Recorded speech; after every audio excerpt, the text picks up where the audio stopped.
quoi les pneus ont de l'importance, puisque 2000 c'est quand même un titre de vice-champion du monde. Puis première victoire à Oschersleben. Et la première victoire au Oschersleben, oui, exact. Ouais. Donc, ça c'était un grand moment. Hein. Puis Eurosport, Rémi Tissier et tout le tralala, hein. C'était parti. Parce qu'il y avait la télé, hein, là. Il y avait comme Eurosport, c'était fait. Donc... Compagne de Sébastien Scarnato que l'on vient d'apercevoir ici, que l'on associera à ce succès, tout comme Brigitte Guyot, comme Chap, comme Manu qui lui s'occupe de la rue avant. Chap c'est le ravitaillement. Eddie Roberts, on l'a dit, c'est les pneumatiques. Dominique Guerre qui s'occupe de la tendance. Marie Gilbert pour le chronométrage.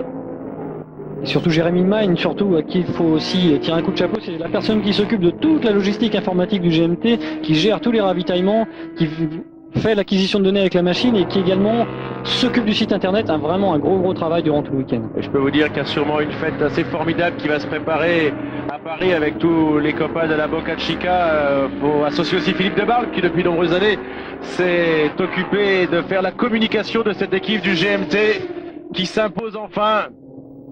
Et ces hommes méritent ces émotions. Oui, il y a le kiné notamment, François Thibault, il y a Jean-Pierre Leblanc qui s'occupe des partenaires, Xavier Lozel, ravitaillement, Patrick Simard également, Michel Runser, je pense qu'on les a à peu près tous cités.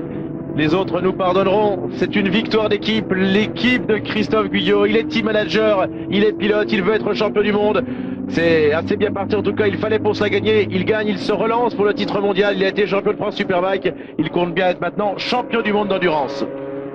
Et un Christophe Guyot avec Scarnato et Dussauge qui se relancent totalement dans la course au titre mondial. Il fallait gagner, ils l'ont fait.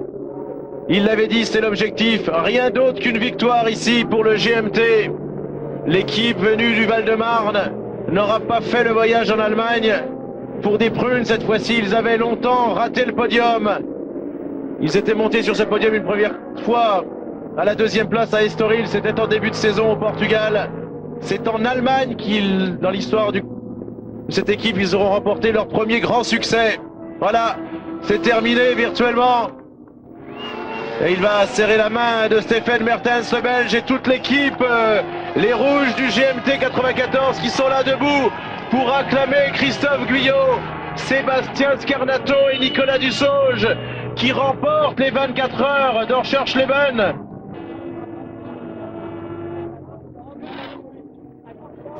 La machine endurance était lancée, elle s'est déclenchée après ce titre de champion de France Superbike en 98. L'endurance avait été forte les années précédentes en termes de produits privés, tout ça. Et puis là, c'était lancé. Ouais. C'est le titre.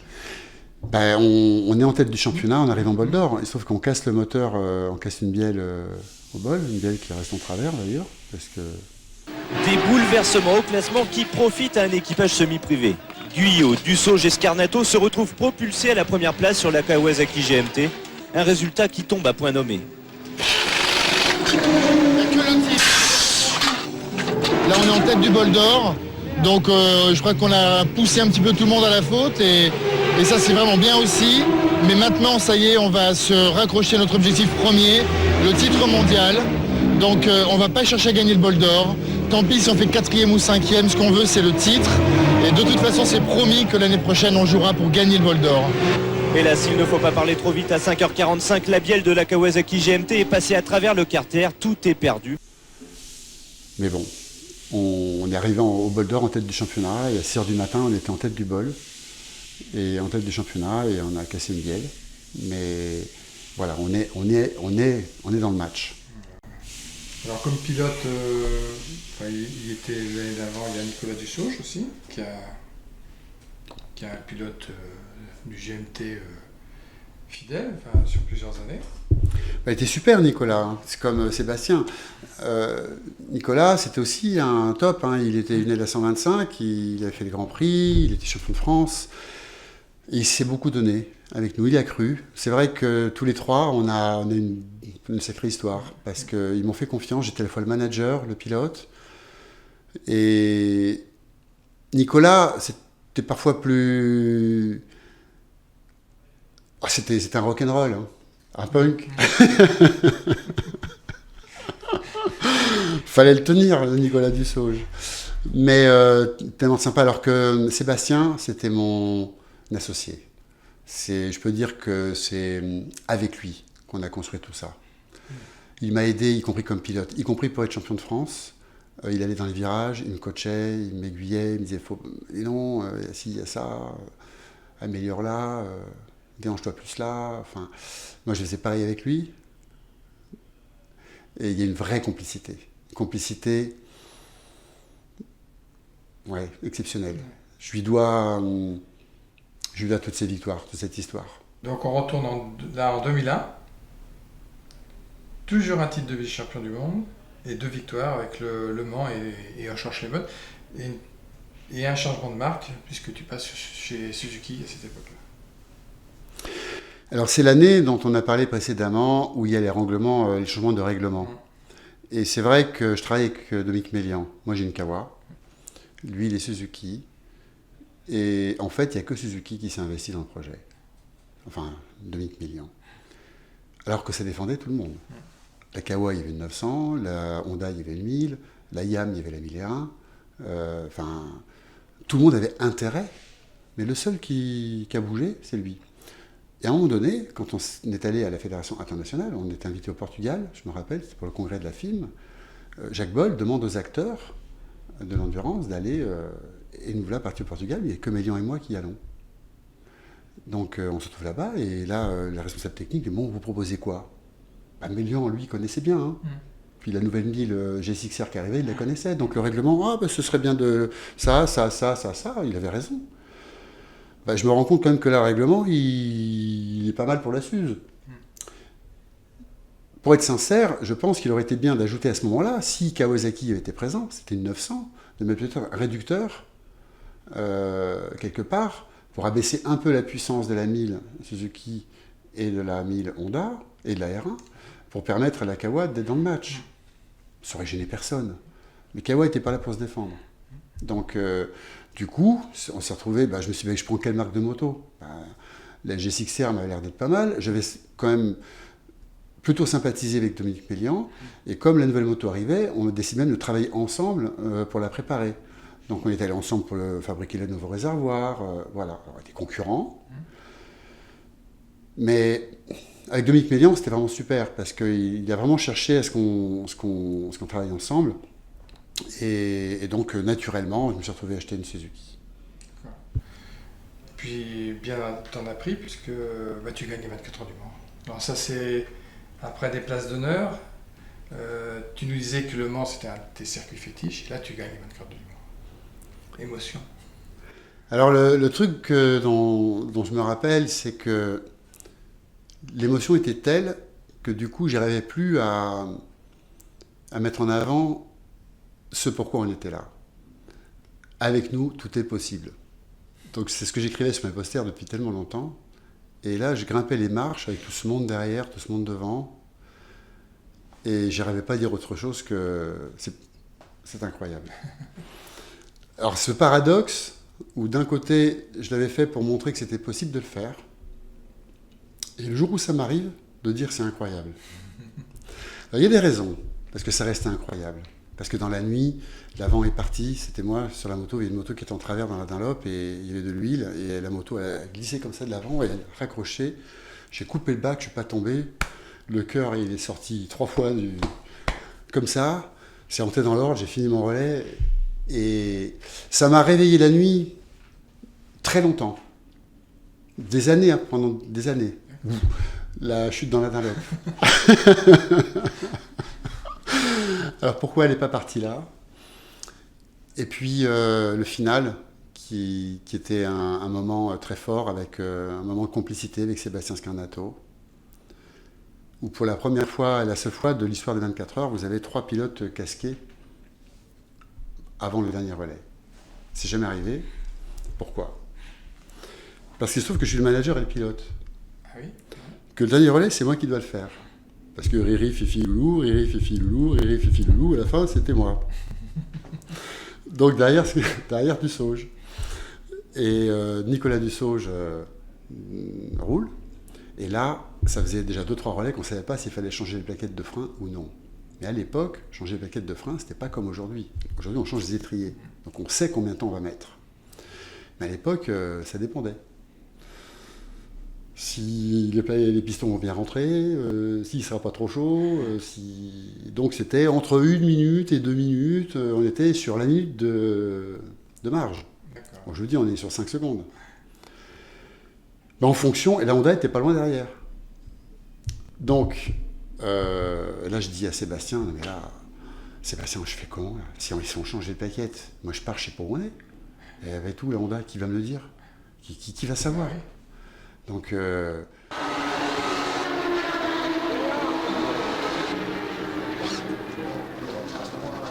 Qu'on fait quand même. Hein. S'il reste un tour, moi je crois quand même que si jamais il change les plaquettes, t'y vas. D'accord?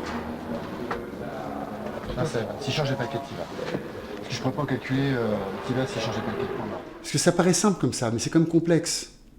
Et je peux te dire qu'il n'y en a aucun qui se sentait de prendre le panneau pour me dire « T'inquiète pas, on va t'aider ». Il ne m'a pas dit ça, Sébastien. Il était beaucoup plus fort que ça. Il m'a dit « Écoute, si on change les plaquettes, c'est moi qui pars ». Il faut imaginer que Le Mans, j'en ai parlé tout à l'heure, Le Mans, c'est physiquement l'enfer, à la fin. Je peux te dire que moi, mis à part David Cheika, qui sera le seul pilote au monde à qui je pourrais faire un double rail à la fin des 24 heures, sinon faut oublier. Et là, quand Scarnato me dit, puis les motos étaient lourdes à l'époque, c'était la 1000 G6R, c'était pas les 1000 G6R d'aujourd'hui. Et donc, quand Scarnato me dit, si tu veux, je pars, si on change les freins, c'était déjà un sacré message d'engagement. Et donc, voilà partie. Dussauge, il arrive, il est casqué. Moi, je suis casqué parce que je suis prêt à partir si on ne change pas les freins. Et Scarnato, il est casqué au cas où on change les freins. D'accord. Voilà pourquoi on est tous les trois autour du casque. Et donc, la moto s'arrête. Michel balance, frein, ça dégage. Scarnato qui part. Alors tu comprendras pourquoi j'ai toujours aussi beaucoup d'émotions quand on parle de Sébastien.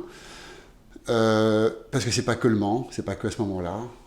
Ça a été tout le temps complice, tout le temps aussi avec le projet de considérer que si je faisais ça, si j'étais le pilote et le manager, c'est parce que j'étais pas manager, j'étais pilote. Et que manager, c'était contraint.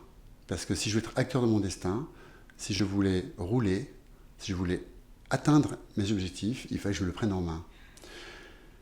Et Sébastien, je lui serais tellement, vraiment toujours reconnaissant, comme David Cheika, qui est arrivé sur la fin de ma carrière de pilote, mais qui a respecté ça, qui l'a compris surtout, qui m'a encouragé à aller au bout. Parce que pour eux, j'étais le pilote. Et ce n'était pas le cas pour beaucoup dans mon environnement, qui disaient « Mais pourquoi tu roules? Pourquoi tu ne fais pas que manager ?» Et c'était... ça veut dire que ces gens-là ne comprenaient pas. Ne comprenaient pas pourquoi j'étais là, pourquoi je faisais ça. C'était pas... Ouais, voilà.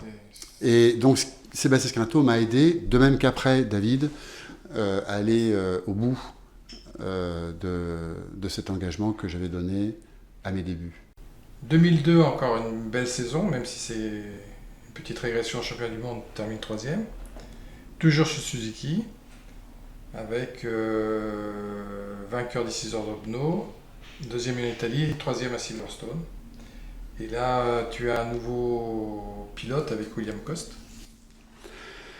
Ben voilà, c'était un nouveau pilote, un grand champion qui nous a rejoints. On a parlé de Rachel Nicotte.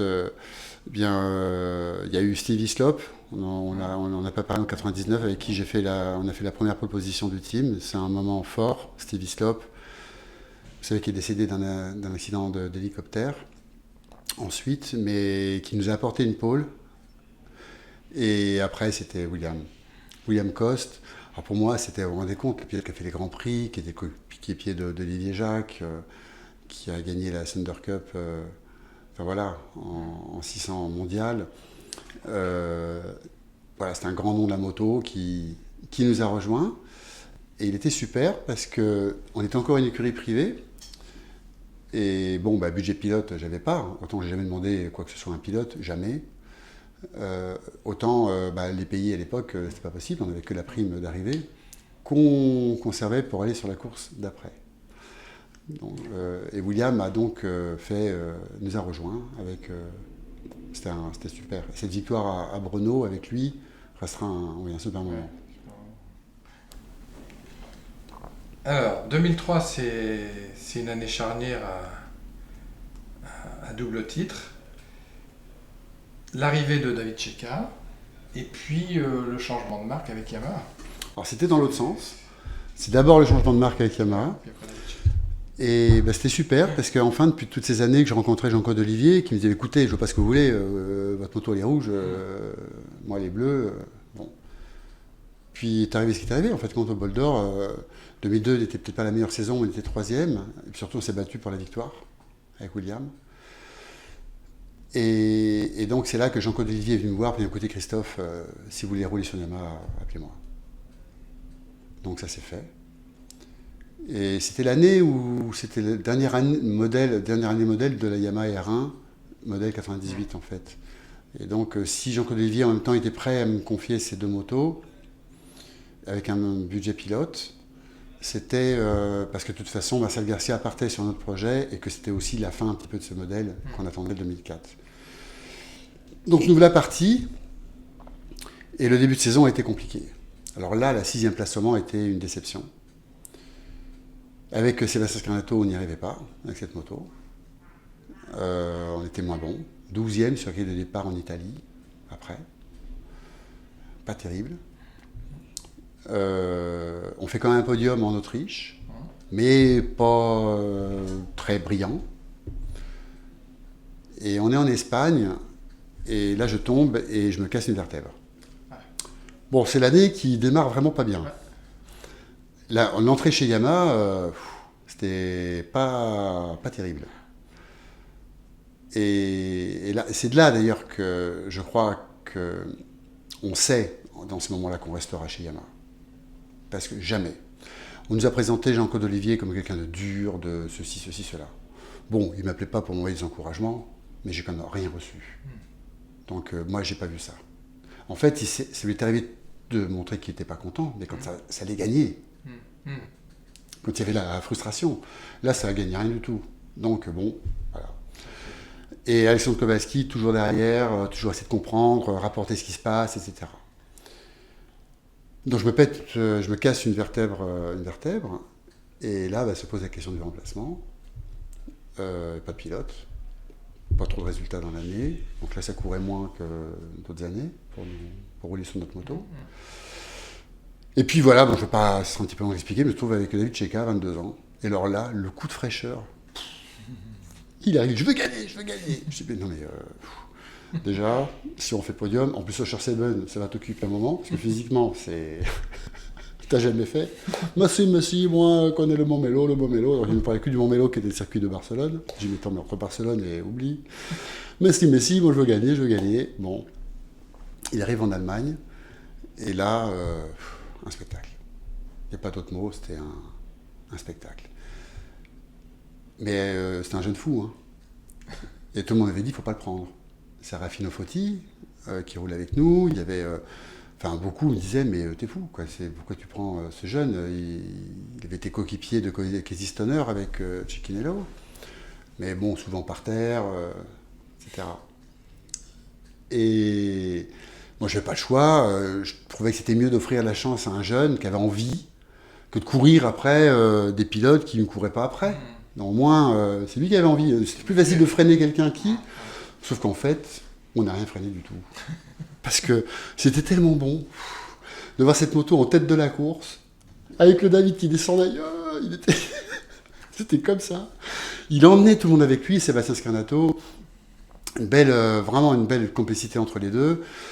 Et qu'on était en tête, on se battait, en tête pas si facile que ça, on se battait quand même contre la Suzuki, surtout la Zongshen, et la Phase One. Et il y a eu des bagarres même mémorables dans la nuit entre Prix de Mort et Cheika et Warwick Noland. Et je me rappelle de Cyril Beer, là, que tout le monde connaît, qui était le sponsor de la Zongshen. En pleine nuit, il vient me voir, il arrive dans le box, il me dit « il faut l'arrêter ton pilote ». Je dis « quoi ?» Non mais là, mais il est fou. Il coupe tout le monde en deux. Il arrive, il est tout en travers comme ça, il va te mettre la moto en tonneau vite fait. Et Loeb, je lui réponds, c'est franchement pas grave. Là, on est tellement bien. Il y avait les 94 en haut. Et très sincèrement, on ne pensait pas que ça irait au bout. C'était tellement bon de la revoir en tête. Et on a gagné. Ouais, c'est un sacré moment. Voilà. David Cheika entrant au GMT 94. Autant dire qu'après, la saison s'est bien finie. On fait 3e du bol d'or avec une moto dont personne ne voulait. Bon, il y a eu comme du grand William Coste au bol, accessoirement. Je me rappelle d'un chrono qu'il a fait, je ne saurais plus. Il a fait 3e temps. Ça avait scotché beaucoup de monde. Ses coéquipiers et du monde. C'était beau. On passe en 2004. Alors en 2004, toujours sur là maintenant Yamaha jusqu'au bout, on va pas reciter la marque. Il y a une nouvelle course qui se court en Chine, les 8 heures de Zhuhai que vous gagnez. Alors cette course n'a pas perduré après. C'est le team Zhongshen qui l'avait initié avec Michel Marqueton. Et puis encore une victoire à 24 heures du Mans.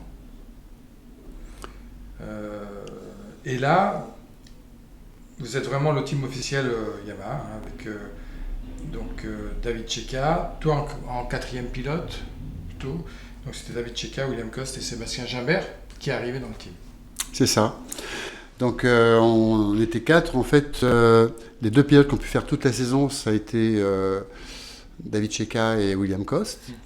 Et moi, j'ai dû subvenir à la défection de Sébastien Gimbert en Italie et en Chine. Mais c'était une super saison à 4. Moi, c'était vraiment un bon moment. Ça m'a permis d'aller tirer par William et David vers ce titre de champion du monde d'endurance que sans eux, j'aurais jamais eu. Bonjour et bienvenue sur AB Moteur pour suivre avec nous le développement du championnat du monde d'endurance moto tout au long de l'année. Nous sommes allés à Assen pour 500 km de course et puis ensuite à Albacete pour 12 heures de course. Ensuite c'était les 8 heures de Suzuka, les 24 heures d'Öschersleben. Puis pour finir les 200 miles de Vallelunga, sans oublier la première visite en Chine d'un championnat international de motocyclisme et même de sport mécanique avec les 6 heures de Zhuhai. Et les espoirs de la marque O3 Diapason Yamaha était très important et placé avant tout dans le team de Christophe Guyot, le GMT 94. Et on commence avec la première course de l'année, les 500 km d'Assen. À ce moment de la course, le GMT 94 n'est plus qu'à 2 secondes de la Suzuki Castrol de tête et a l'air d'être dans un rythme plus rapide. Oui, nous sommes dans la boîte de la Suzuki, dans sa roue arrière. Et pendant ce temps sur la piste, la Yamaha du GMT 94 mène la danse.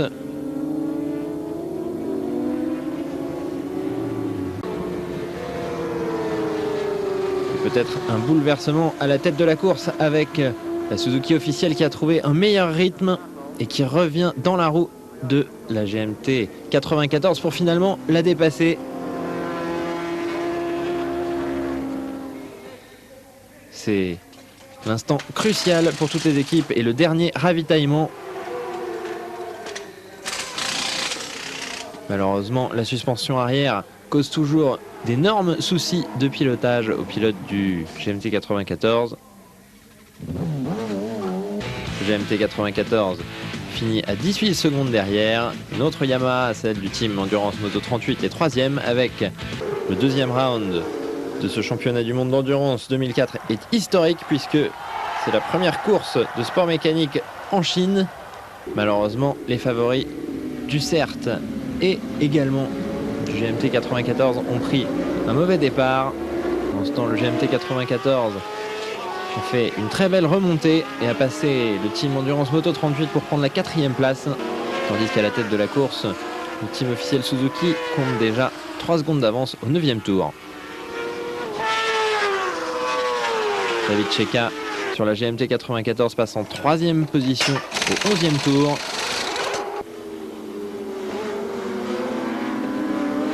William Coste a pris le relais après David Cheika. Au deuxième départ, la moto n'a pas démarré.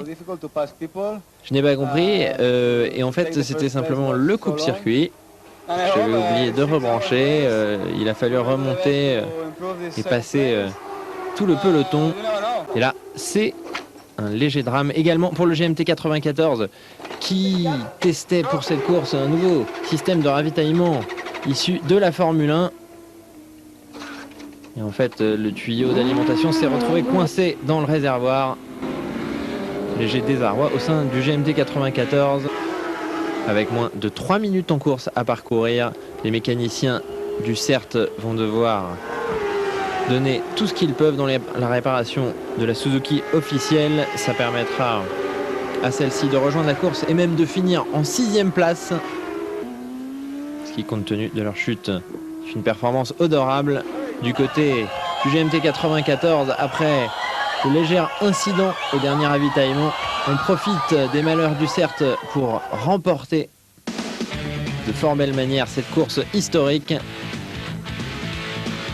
Et ce résultat place du même coup le GMT 94 en tête du championnat du monde d'endurance avec 45 points. L'objectif de victoire de Christophe Guyot semble réalisable après cette deuxième course de la saison qui devra en compter 6. Le troisième round ici à l'image se déroulait en Espagne à Albacete pour 12 heures de course nocturne. Les pilotes s'y lancent à 21 h jusqu'à 9 h le lendemain matin.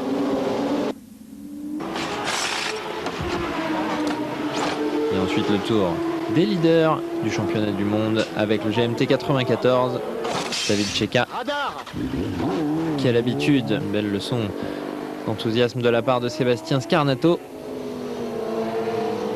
Donc Christophe Guyot dira plus tard qu'il regrette de ne pas avoir pu partager l'émotion et la joie de la victoire au championnat du monde avec lui. Sébastien Scarnato et Christophe Guyot qui ont partagé les mêmes stands pendant plusieurs années.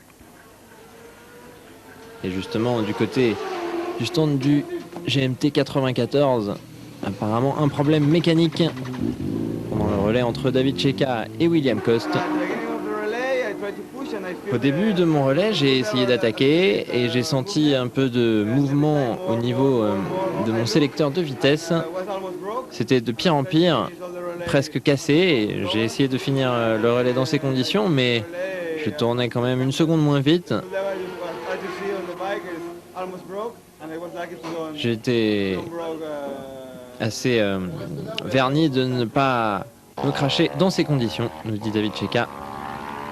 Finalement, le problème a pu être résolu. Le GMT 94 n'a pas perdu de place dans l'affaire et occupe toujours la 3e marche du podium. Effectivement, David Cheika qui réalise des temps à mieux de 3 secondes par rapport à la Yamaha du team Endurance Moto 38. Toutefois, au bénéfice de leur 2e place, le GMT 94 empoche 30 moins et reste en tête de ce championnat du monde d'endurance.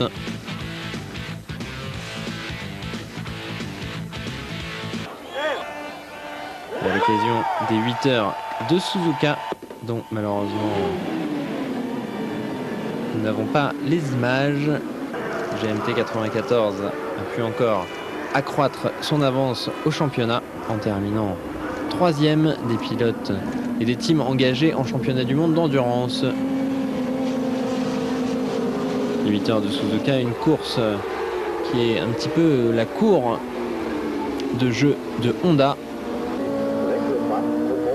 La Suzuki numéro 3 qui bénéficie d'une plus grande autonomie que la moto du GMT 94.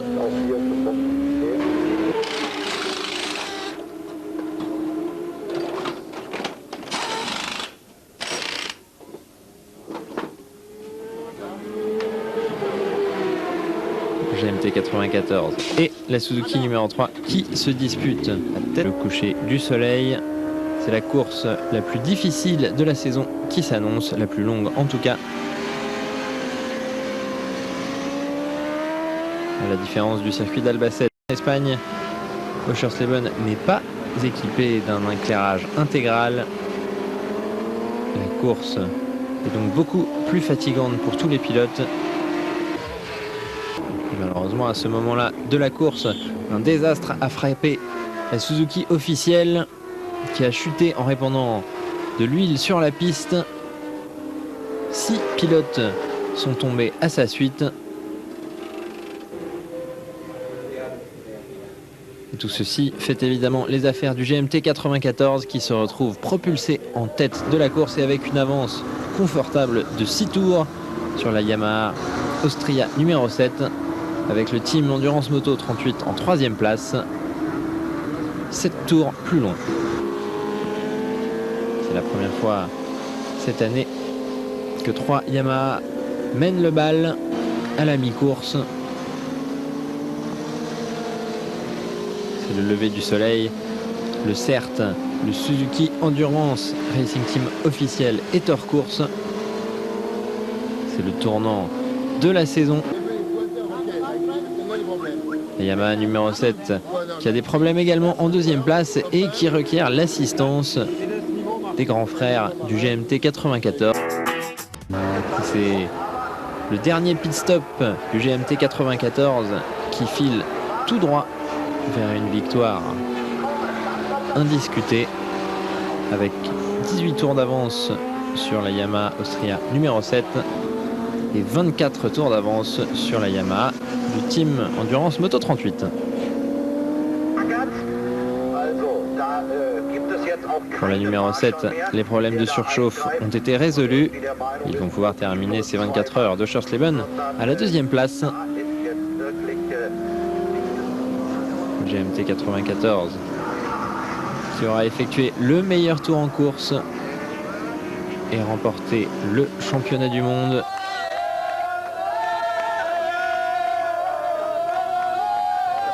Cela fait maintenant de nombreuses années que c'était l'objectif principal de Christophe Guyot. Cette victoire marque donc le succès indiscutable pour le GMT 94 et la première victoire en championnat du monde d'endurance pour Yamaha ainsi que pour Pirelli.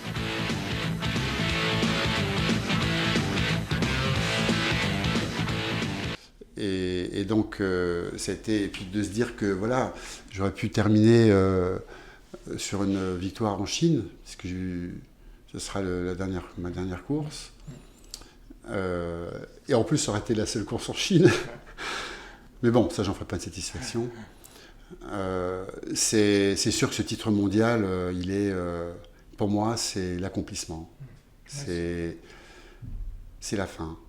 En fait, ça y est, le rêve est accompli. L'histoire est finie. On a démontré qu'on peut passer à autre chose.